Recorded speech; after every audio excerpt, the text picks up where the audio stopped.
নিজের ইচ্ছায় চলা, নফসের গোলাম হয়ে চলা, কতদিন চলতে চাও? এই জওয়ানি ধরে রাখতে পারবে তো? আছে স্পর্ধা, আছে হিম্মত, এই জওয়ানিকে ধরে রাখবো?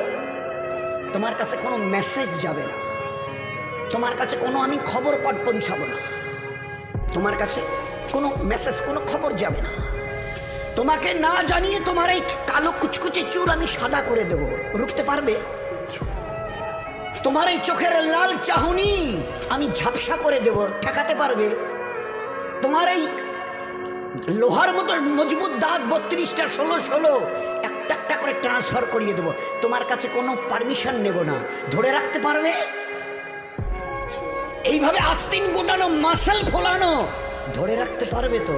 এরকম করবে না তো? এইভাবে এরকম হবে না তো? সামনে এসে একটা পান দিচ্ছে, এই হাত, চাচা এই হাতটা নিলেন, এই হাতটা করলেন, আরে বাবা দেখ না চিমটি কাটাতে কিচ্ছু নেই। আসমান থেকে আওয়াজ দিচ্ছে, ও হাত তোমার কথা শুনে আমার, এ হাত তোমার কথা শুনে আমার। আমি এর পাওয়াজ এক্সিস করে নিয়েছি।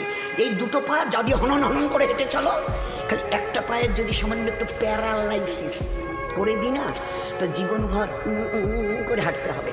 বেডরুম থেকে নিয়ে বাথরুম একদম লাগালাগি, অ্যাটাচড, আমরা বলি না অ্যাটাচড। তো এই বেডরুম থেকে নেমে বাথরুম কত 4-5 হাত, বেডরুমের দেয়াল আর এই যেই হচ্ছে বাথরুমের দেয়াল, মাঝখানে একটা দরজা। তো এখান থেকে উঠে ওই ঘরের রুমটাতে পারবে? আছে পাওয়ার? কিসের দেমাগ তোমার? কিসের এই অহংকার তোমার? শোনোনি কোনোদিন নবীজির কাছ থেকে? অহংকার, তাকাব্বুর এটা আমার চাদর, বড়াই এটা আমার চাদর, আল্লাহ বলছেন। আর আমার চাদর ধরে যে টান দেয় তার ঠিকানা কোথায়? ভাই বলেন না, সবাই কম বেশি জানে।